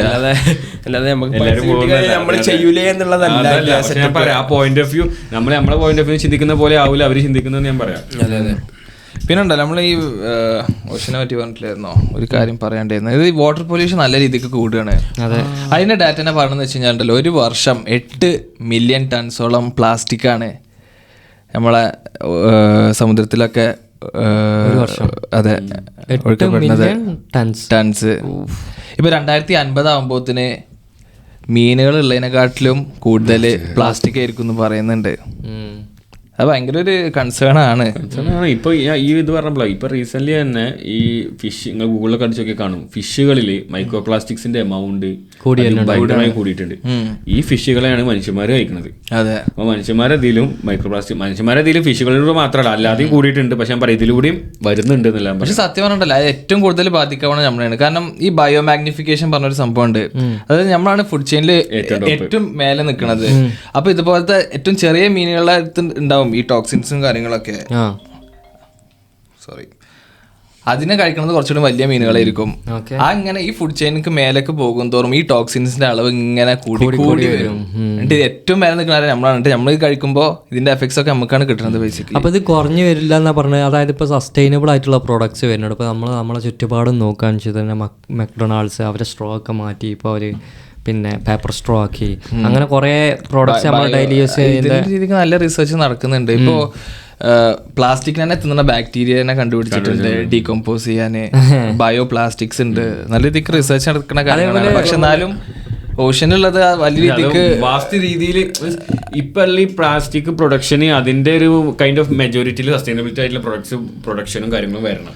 അത് ഒരിക്കലും അല്ല. അതിന്റെ ബാലൻസ് നോക്കുകയാണെങ്കിൽ എത്രയോ മിനിമം 1% to 1 to 100 ഒക്കെ ഇരിക്കും. അതിന്റെ ടോപ്പ് മുകളിലായിരിക്കും അതിന്റെ ഒരു ഇത് വരിക. Sustainability VS plastics products scale വെച്ച് നോക്കുമ്പോൾ ഈ പ്ലാസ്റ്റിക് കമ്പോസ് ചെയ്ത് കണ്ട് അതിൽ നിന്ന് ഡീസൽ ഉണ്ടാക്കുന്ന ഒരു പയ്യുണ്ട്. അത് അല്ല, ഇൻസ്റ്റാഗ്രാമിലുണ്ട്. അവൻ ഫുള്ള് പ്രോസസ്സ് കാണിച്ചു തരുന്നുണ്ട്. അതിന്റെ അങ്ങനെയൊക്കെ റേഡിയേറ്റേഴ്സും കാര്യങ്ങളും അതിന്റെ പ്രോസസ്സും ഫുള്ളും വെച്ചിട്ട് എങ്ങനെയാണ് ഇപ്പോഴും ഉണ്ട്. എത്ര കാലം അവൻ അലൈവാന്നുള്ള കാര്യമാണ് ഇപ്പോൾ ഞാൻ അടുത്തൊരു വീഡിയോ വന്നിട്ടില്ലോ മറ്റേ അനന്ത് മഹീന്ദ്രന്റെ CEO പറയുന്നുണ്ടതിന് എന്നുവെച്ചാല് കടലിലും മറ്റ് സമുദ്രങ്ങളിലൊക്കെ ഉള്ള വേസ്റ്റ് പ്ലാസ്റ്റിക്കും കാര്യങ്ങളൊക്കെ ഉണ്ടല്ലോ, അതിങ്ങനെ ഒരു ഓട്ടോമാറ്റിക് മെഷീൻ വെച്ചിട്ട് ഇങ്ങനെ എല്ലാം എടുത്തിട്ട് എന്താ പറയാ എല്ലാം കളക്ട് ചെയ്തിട്ട് എടുത്ത് കൊണ്ടുപോകാൻ പറ്റിയൊരു മെഷീൻ. അപ്പോൾ ഈ ഒരു ടെക്നോളജി ആരെങ്കിലും ഇംപ്ലിമെന്റ് ചെയ്യാൻ തയ്യാറാണെങ്കിൽ ഞാനിതിൽ ഇൻവെസ്റ്റ് ചെയ്യാൻ തയ്യാറാണ് എന്ന് പറഞ്ഞിട്ട് അയാൾ ഒരു ട്വീറ്റ് ചെയ്തിട്ടുണ്ടായിന്. അതായത് ആ മെഷീൻ ഇങ്ങനെ സഞ്ചരിച്ചുകൊണ്ടേയിരിക്കണം. മെഷീൻ സഞ്ചരിച്ചുകൊണ്ടേയിരിക്കും ഓട്ടോമാറ്റിക് ആയിട്ട്. അപ്പോൾ പ്ലാസ്റ്റിക്കും കാര്യങ്ങളൊക്കെ ഉണ്ട്. ഇപ്പം നമ്മൾ കണ്ടിട്ടില്ല, അതിന് ഇങ്ങനെ റൊട്ടേറ്റ് ചെയ്ത് ആ ബെൽറ്റിലൂടെ ഇങ്ങനെ കളക്ട് ചെയ്ത് കൊണ്ടുപോകും. പക്ഷെ അത് സ്റ്റോർ ചെയ്ത് വെച്ചിട്ടുണ്ടെങ്കിൽ അതിൻ്റെ ഒരു ഇത് വെയിറ്റ് ഉണ്ടാവും. ആ വെയിറ്റിന് ഇങ്ങനെ മൂവ് ചെയ്യേണ്ടത്. പക്ഷെ അത് ഒരു ടൈം പീരീഡ് ആകുമ്പോൾ റീഫ്യൂവൽ ചെയ്യാനോ അല്ലെങ്കിൽ എന്തെങ്കിലും ആവശ്യത്തിന് അത് എടുക്കുന്നുണ്ടാവുമല്ലോ. അപ്പോൾ നമ്മളെ അടുത്തുള്ള ബീച്ചിനോട് അടുത്തുള്ള സ്ഥലങ്ങളിലൊക്കെ ഉള്ളൂ പറ്റുക. ഇതിപ്പോൾ നല്ല ഡീപ്പ് സീയിലൊക്കെ ഈ പ്ലാസ്റ്റിക് നല്ല ഉണ്ടാവില്ലേ? ഇഷ്ടം പോലെ ഉണ്ടാവും. അപ്പം അതൊക്കെയാണ് പ്രശ്നം. അതന്നെ നമുക്ക് ശ്രദ്ധിക്കാൻ കുറച്ചുകൂടി ഒന്ന് അവെയർ ആയി കഴിഞ്ഞാൽ, അതായത് ഇതിപ്പോൾ നമ്മുടെ ലൈഫിന് തന്നെ എത്രത്തോളം പോസിബിൾ ആണെന്ന് അറിയില്ല ഈ പ്ലാസ്റ്റിക് മൊത്തത്തിൽ മാറ്റുന്നുള്ളത്. പക്ഷേ ഇതിപ്പോൾ റീസൈക്കിൾ ചെയ്യാനൊക്കെ ഇപ്പോൾ ഇവിടെ ഒക്കെ ഉണ്ടല്ലോ 3 ട്രാഷ് ബിൻസ് ആണ് ഉള്ളത് പ്ലാസ്റ്റിക് ഇടാനും. അതുപോലെ തന്നെ ഇട്ട് കഴിഞ്ഞാൽ റീസൈക്ലിംഗ് നല്ല രീതിക്ക് നടക്കും. നമ്മുടെ നാട്ടിലത് കുറവാണ്. നമ്മുടെ നാട്ടിൽ ഇവിടെ ശരിക്കും ആരാ ഉപയോഗിക്കുന്നത്? എല്ലാരും ഇവിടെ നമ്മൾ ആ ബിന്ന് മര്യാദക്ക് ഉപയോഗിക്കാറില്ല, ഏതെങ്കിലും ഒക്കെ ഇട്ട് പോലെ അല്ലേ. അല്ല ഇവിടെ നമ്മൾ ശരിക്കും നോക്കും. ഞാൻ നോക്കാറുണ്ട് ഇവിടെ. എന്താ വെച്ചിട്ടുണ്ടെങ്കിൽ അല്ല ഏതാ കാറ്റഗറി നോക്കല് ചിലപ്പം മറക്കും, പക്ഷെ ബിന്നിലെപ്പോഴും ബിന്നിലിടും. പക്ഷെ കാറ്റഗറി ബയോ വേസ്റ്റും പ്ലാസ്റ്റിക്കും ഒക്കെ സെപ്പറേറ്റഡ് അല്ലേ. പ്ലാസ്റ്റിക് ഇട്ട് കഴിഞ്ഞാൽ റീസൈക്കിൾ ചെയ്ത് വീണ്ടും ഉപയോഗിക്കാൻ പറ്റും. നമ്മൾ ഓഷ്യനെ കുറിച്ച് ഒരുപാട് കാര്യങ്ങൾ പറഞ്ഞല്ലോ. വേൾഡിൽ നടക്കുന്ന ട്രേഡിന്റെ ഓൾമോസ്റ്റ് 90% ഓഫ് ദി ട്രേഡും ഓഷ്യന് വഴിയാണ്. നമുക്കറിയാം സപ്ലൈ ചെയിനിൽ നമ്മൾ ഓൾറെഡി വർക്ക് ചെയ്യുന്ന കാരണം കൊണ്ട് നമുക്ക് ഒരുപാട് കാര്യങ്ങൾ ഇതിലറിയാം. ഈ ഷിപ്പിലും കാര്യങ്ങളിലൊക്കെ ഉപയോഗിക്കണ ഒന്നും റിന്യൂവബിൾ എനർജി അല്ല. ഈ ഷിപ്പ് മൊത്തം ഇപ്പം ഞാൻ ഒരു റീല് കണ്ടിട്ടുണ്ടായിരുന്നു. ഒരു അറബിക് ഗായ് മാസ്ക് വെച്ചിട്ട് ഇങ്ങനെ കാറിനെ കുറിച്ചൊക്കെ ടെക്ക് സംസാരിക്കുന്ന ചങ്ങായിൻ്റെ മൂപ്പര് പറയുന്നുണ്ട് സൾഫറാണ് ഇതിൽ നിന്ന് എമിഷൻ ചെയ്യണത്. അപ്പോൾ ഈ സൾഫർ എമിഷൻ എന്ന് വെച്ചാൽ ഇപ്പം നമ്മൾ ഈ പൊല്യൂഷനെ കുറിച്ച് പറഞ്ഞിട്ടില്ലേ, അത് ഇപ്പോൾ ഒരു കാറിൽ നിന്നോ അല്ലെങ്കിൽ ഒരു 5000 കാറിൽ നിന്നോ 10,000 കാറിൽ നിന്നോ ഒരു നമ്പർ അയാൾ പറയുന്നുണ്ട്. അത്രയും കാറുകളിൽ നിന്ന് റിലീസ് ചെയ്യണതിനേക്കാളും എത്രയോ ഇൻറ്റൻസ് ആണ് ഈ സൾഫർ എമിഷൻ ഈ ഷിപ്പുകളിൽ നിന്നുള്ള. അപ്പോൾ എന്തുകൊണ്ട് ഞാൻ പറയുമ്പോൾ ആദ്യം നമ്മൾ കൺട്രോൾ ചെയ്യേണ്ട എമിഷൻസ് ആയിരിക്കും. അത്ര പൊല്യൂഷൻസിനെ കുറിച്ച് ആളുകൾ ഭയങ്കര അധികം കൺസേൺഡ് ആയിട്ടുണ്ടെങ്കിൽ പിന്നെ അപ്പോൾ അയാൾ പറയുന്നുണ്ട് EV കാർസിനെ കുറിച്ചല്ല നമ്മൾ കൂടുതൽ ഫോക്കസ് ചെയ്യേണ്ടത്. എന്ന് വെച്ചാൽ നമ്മൾ ഒരു സ്കെയില് നോക്കുകയാണെങ്കിൽ അല്ലെങ്കിൽ നമ്പേഴ്സിൽ നോക്കുകയാണെങ്കിൽ കാർസും മറ്റ് റോഡിൽ ഓടുന്ന വെഹിക്കിൾസ് ആവും നമ്പേഴ്സിൽ കൂടുതൽ. പക്ഷെ എമിഷൻ വൈസ് നമ്മൾ നോക്കുകയാണെങ്കിൽ ഇതുപോലെ തന്നെ ഷിപ്പ്, കാരണം ജെറ്റ്സ് അതൊക്കെയാണ്. അപ്പോൾ അതിലൊക്കെ ഒരു റിന്യൂവബിൾ എനർജിയോ അല്ലെങ്കിൽ ഒന്നും കൂടി നല്ല രീതിയിലുള്ള ഫ്യൂൽസ് യൂസ് ചെയ്യാൻ പറ്റുകയാണെങ്കിൽ വിച്ച് മേക്സ് ഇറ്റ് ബെറ്റർ. ഇതിൻ്റെയൊക്കെ വർക്ക് ചെയ്തുകൊണ്ടിരിക്കുന്നുണ്ടല്ലോ. അതായത് ഇലക്ട്രിക്കൽ ജെറ്റിലൊക്കെ ഓൾറെഡി റിസർച്ചും അതിൻ്റെ വർക്കിങ്ങിലൊക്കെ നടന്നുകൊണ്ടിരിക്കുന്നുണ്ട്. ഇപ്പോൾ ഒരുപാട് കാർസ്, ഇപ്പോൾ ലക്ഷറി കാർസ് ആയാലും എല്ലാം ഇലക്ട്രിക്കൽ ആയാലും. ഇപ്പോൾ റോൾസ് റോയ്സ് പല ആളുകളും പറയുന്നത് എന്താ വെച്ചാൽ ഇലക്ട്രിക് കാർസ് ഒരു അൾട്ടിമേറ്റ് സൊല്യൂഷൻ അല്ലാന്ന്. കാരണം എന്താ വെച്ചാൽ ഇലക്ട്രിസിറ്റി പ്രൊഡ്യൂസ് ചെയ്യാൻ വേണ്ടിയിട്ട് മറ്റ് നോൺ റിന്യൂവബിൾ മൈനിങ് നടക്കുന്നുണ്ട്. അതിന് പുറമെ നോൺ റിന്യൂവബിൾ എനർജി സോഴ്സസ് ഉപയോഗിച്ചിട്ടാണ് ഇലക്ട്രിസിറ്റി പലരും പ്രൊഡ്യൂസ് ചെയ്യുന്നത്, മാനുഫാക്ചറിങ് കാര്യങ്ങളിലൊക്കെ. അപ്പോൾ ഇപ്പോൾ ടൊയോട്ട പോലത്തെ ബ്രാൻഡ്സൊക്കെ ഒരു കൂടുതലായിട്ടും ഫോക്കസ് ചെയ്യുന്നത് EV കാർസിലല്ല, ഒരു ഹൈബ്രിഡ് കാർസിലാണ്. എന്ന് വെച്ചാൽ ഒരു ലിമിറ്റ് എത്തിക്കഴിഞ്ഞാൽ ഓട്ടോമാറ്റിക് പവർ അത് തന്നെ ജനറേറ്റ് ചെയ്യാണ്. അപ്പം അങ്ങനെ എന്താ വെച്ചാൽ എൻജിൻ കാര്യങ്ങളൊക്കെ വർക്ക് ചെയ്യും. മൈലേജിന്റെ കാര്യത്തിലും ആൾക്കാർക്ക് ഇതായില്ലേ. ഇന്നോവ ഹൈബ്രിഡ് അല്ലേ. ഒരു കാറ് എത്രയോ വർഷം ഇപ്പൊ ഇലക്ട്രിക് വെഹിക്കിൾ ആക്കുന്ന സമയത്ത് ഒരു കാർ എത്രയോ വർഷം എമിറ്റ് ചെയ്യുന്ന 50-20 അങ്ങനെ എന്തൊരു കണക്ക് എമിറ്റ് ചെയ്യുന്ന കാർബണിന്റെ പെർസെന്റേജ് ആ കാറിൽ ഉണ്ടാക്കാനുള്ള ബാറ്ററി ഉണ്ടാക്കാൻ എടുക്കുന്നുണ്ട്. പിന്നെ എന്തിന് ഇലക്ട്രിക് കാർ ആക്കണം എന്ന് ചോദിച്ചിട്ട് ഒരു ഇതുണ്ടായിരുന്നു. ഇലക്ട്രിക് കാർസിനെ കുറിച്ച് റീസെന്റ് ആൻഡ്രൂ ടേറ്റ് പറഞ്ഞ ഒരു ഭയങ്കര സംഭവം എന്താ വെച്ചാല്, നമ്മൾ റോഡിലൂടെ പോയിക്കൊണ്ടിരിക്കുകയാണ്. അപ്പോൾ ആൻഡ്രൂ ടേറ്റ് സൂപ്പർ കാറിനെ കുറിച്ചിട്ടൊക്കെ മെൻഷൻ ചെയ്തിട്ട് പറയുന്നുണ്ട്. എന്ന് വെച്ചാൽ നമ്മൾ വരുന്ന സമയത്ത് പോലീസ് കൈ കാണിച്ചു, നമ്മളെ പുൾ ഓഫ് ചെയ്യാൻ വേണ്ടിയിട്ട് ഒരു ശ്രമിക്കുകയാണ്. നമ്മളെ കയ്യിൽ ഒരു പെട്രോൾ കാറാണെങ്കിൽ നമുക്ക് റേസ് ചെയ്യാം, പോലീസിനെ നമ്മളെ റേസ് ചെയ്ത് പിടിക്കണം. ഇലക്ട്രിക് കാർ ആണെങ്കിൽ പോലീസിനെ ആ സ്വിച്ച് വെക്കി കഴിഞ്ഞാൽ അല്ലെങ്കിൽ ആ കൺട്രോൾ എടുത്ത് എഞ്ചിൻ ഓഫ് ആക്കി കഴിഞ്ഞാൽ നമ്മളെ പിടിക്കാൻ സിമ്പിൾ ആണ്. സ്വിച്ച് ഉണ്ട് എന്നുണ്ടെങ്കിൽ, അതായത് കൺട്രോളബിൾ സ്വിച്ച് ഉണ്ട് എന്നുണ്ടെങ്കിൽ, കില്ലർ സ്വിച്ച് എന്നൊക്കെ പറയുന്ന പോലെ ഈ കാറിന് നമ്മൾ ഡ്രോണിനെ പറഞ്ഞിട്ടില്ല ഒരു കൺട്രോൾ ചെയ്യാൻ പറ്റും. അതുപോലെ തന്നെ ഓഫ് കോഴ്സ് ഇങ്ങനെ ഇലക്ട്രിക് കാർസ് എന്താണ് ഇതാക്കാൻ പറ്റില്ല, കൺട്രോൾ ചെയ്യാൻ പറ്റി കഴിഞ്ഞാൽ പിന്നെ ലൈഫില്ല. അത് ശരിയാണ്. പിന്നെ റിമോട്ട് കൺട്രോൾ എടുക്കാൻ പറ്റുന്നുണ്ടെങ്കിൽ നമ്മളതേപോലെ ഈ വെള്ളത്തിന്റെ കാര്യം പറഞ്ഞപ്പോൾ നമ്മളൊക്കെ ഫിഷിങ്ങില് പോകുന്ന ആൾക്കാരാണ്. അതെ അതെ, നമ്മള് വർക്കിന്റെ ആ ഒരു ഏത് നേരം സ്ക്രീനിന്റെ മുമ്പിൽ ഇരിക്കുമ്പോൾ ഫിഷിങ് ഭയങ്കര റിലീഫ് തന്നെയാണ് അല്ലേ. അതെല്ലാം മീൻ പിടിക്കണം വെച്ചിട്ട് മീൻ കിട്ടണം വെച്ചിട്ട് പോകുന്ന ആൾക്കാരല്ല. കഴിഞ്ഞ സീസണിൽ നമ്മൾ പിടിച്ചു കയറ്റിയ മീൻ കണക്കില്ല.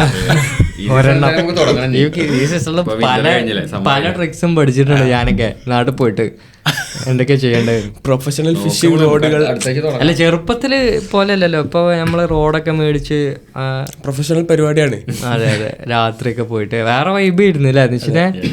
പക്ഷെ അതൊക്കെ ചെയ്യേണ്ട ഒരു കാര്യം തന്നെയാണ്. എന്താ വെച്ചിട്ടുണ്ടെങ്കിൽ അത് നല്ല റിലാക്സ് ആവേണ്ടതില്ലേ, നമ്മൾ അറിയണില്ല എന്നല്ല. നമ്മൾ അതിൻ്റെ അടുത്ത് ഇങ്ങനെ ഒറ്റയ്ക്ക് ഇരുന്ന് കുറേ നേരം ഇങ്ങനെ ഇരിക്കുമ്പോൾ അതൊരു എത്ര നേരം ചിലപ്പോൾ ഞാനൊക്കെ എൻ്റെ ഫോണൊക്കെ 8 hours 9 hours ഒക്കെ യൂസിങ് ടൈം വരുന്നുണ്ട് ഞാൻ നോക്കുമ്പോൾ. ചില വീക്കിലൊക്കെ. നമ്മളൊക്കെ മാറ്റി വെച്ച് ഇതിൽ സൗണ്ട് ഉണ്ടാക്കാതെ കോൺസെൻട്രേറ്റ് ചെയ്ത് ആ നേച്ചറൊക്കെ എക്സ്പ്ലോർ ചെയ്ത് നമ്മൾ കഴിഞ്ഞ പ്രാവശ്യം പോയത് ഒരുപാട് രസമായി. നമ്മൾ മറ്റേ ചെറി പ്ലംസ് ഇതൊക്കെ കിട്ടി ഓർമ്മയില്ലേ, നല്ല ക്ലൈമറ്റ് ആയതുകൊണ്ട് ഒരുപാട് ഇതേപോലെ തന്നെ ചായ ഉണ്ടാക്കലും പരിപാടികളൊക്കെ ആയിട്ട്. ഇപ്പൊ നാട്ടിൽ ഇവിടുത്തെ പോലെ ലൈസൻസ് എടുക്കുന്ന ഒരു സിസ്റ്റം എന്തോ വന്നിട്ടുണ്ടോ, ചില സ്ഥലങ്ങളിലൊന്നും നമ്മൾ അലോവ്ഡ് അല്ല ഫിഷ് ചെയ്യാൻ. അത് നല്ലതാണ്.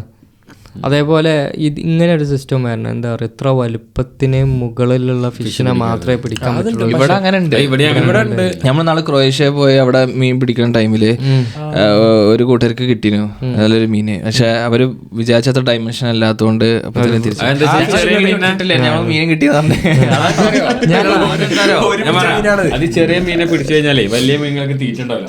അതുകൊണ്ട് ചെറിയ മീനിനെ നമ്മൾ പിടിക്കരുതെന്നാണ്. വലിയ മീനിനെ പിടിച്ചോ കുഴപ്പമില്ല. അത് മാത്രല്ല, ഇവര് വളർത്തുന്നുണ്ട്, ഇവരൊക്കെ ഇതിൽ കൊടുന്ന് ഇടുന്നുണ്ട്. ഇതൊക്കെ ബിസിനസ് അല്ലേ. ഐ മീൻ ഗവൺമെന്റിന് എത്രമാത്രം ഇൻകം വരുന്നുണ്ട് ലൈസൻസ് എടുത്തിട്ട്. എത്രമാനം ആൾക്കാർ ഫിഷിങ്ങിന് വന്നിരിക്കുന്ന അവിടെ. പിന്നെ എന്താ വെച്ചാൽ ഒരു മീൻ പിടിക്കണമെങ്കിൽ അതിനൊരു ആവറേജ് സൈസ് ഓഫ് ഇതുണ്ട്. ആ സൈസിലെത്തിയ മീനുള്ള പിടിക്കാൻ പറ്റും. ചില ആൾക്കാർക്ക് ഭയങ്കര സ്കില്ലാതില്ലേ ഈ മീൻപിടുത്തക്കാർക്ക്. ഈ ചൂണ്ടല് എല്ലാവർക്കും അറിയും ഇന്ന സ്ഥലത്ത് പോയിരിക്കണം. ആ സ്ഥലം കണ്ടാൽ തന്നെ അവർക്ക് മനസ്സിലാവും, ഓക്കെ ഇവിടെ മീൻ. പിന്നെ അവർക്ക് ഇങ്ങനെ മനസ്സിലാവും ഒക്കെ എങ്ങനെ ചെയ്യണം. നമ്മളെന്താ നമ്മളിപ്പോൾ കിട്ടും എന്നില്ല ആ ഒരു എക്സൈറ്റ്മെന്റിൽ അങ്ങനെ ഇരിക്കും. പക്ഷെ എൻ്റെ ഐ മീൻ ക്ഷമ നമ്മളെ പഠിപ്പിക്കുന്ന ഒരു കാര്യമാണ് ഫിഷിങ് എന്ന് പറഞ്ഞിട്ടുണ്ടെങ്കിൽ. നമ്മൾ കിട്ടോളം പോയില്ലേ. പിന്നെ അതെ, 1-2 വട്ടം നമ്മൾ പോകുമ്പോ പിന്നെ നല്ല ചെലവാണ്. ഒരു മുടക്കണ പൈസ 10 കിലോ സാൽമൺ വാങ്ങാലോ എല്ലാ വീക്കെൻഡിലും. അതെ അതെ, രാത്രിയൊക്കെ പോകും, നിഷിൻ റെഡി ആയിട്ട് വരും. പിന്നെ നമുക്ക് എന്ത് ചെയ്യല്ലേ. ഇനി വേറെ എന്തെങ്കിലും പറയാലല്ലോ. തീരെ സുഖമില്ലാതെ അങ്ങ് ചുമക്കണ്. ഓക്കെ, അപ്പോൾ ക്ലൈമറ്റ് ചേഞ്ചിന്റെ. അപ്പൊ ഇനി പെരുന്നാൾ കഴിഞ്ഞിട്ടുള്ള എപ്പിസോഡിലേക്കാണ് നമ്മൾ കാണല്ലേ. അതെ ഓക്കെ, അപ്പൊ നമുക്ക് പെരുന്നാളിന്റെ ഒരു ഫോട്ടോ ഒക്കെ എടുത്തിട്ട് നമുക്ക് അടിപൊളിയായിട്ട് ഇടാം. എല്ലാവർക്കും ഒരു ആവേശമാവട്ടെ. അതെ, നമ്മളെ പെരുന്നാൾ പരിപാടി ഞങ്ങളിവിടെ ഒരു മലയാളികൾ നമ്മളൊരു പരിപാടിയൊക്കെ പ്ലാൻ ചെയ്യുന്നുണ്ട്. ഒരു 100-150 ആൾക്കാർ. അപ്പോൾ ഉഷാറാവും ഇൻഷാ അല്ലാഹ്. നമുക്ക് എൻ്റെ ഒരു ഫോട്ടോ ഒക്കെ ഇടണം. ഓക്കെ, എന്നാൽ ശരി.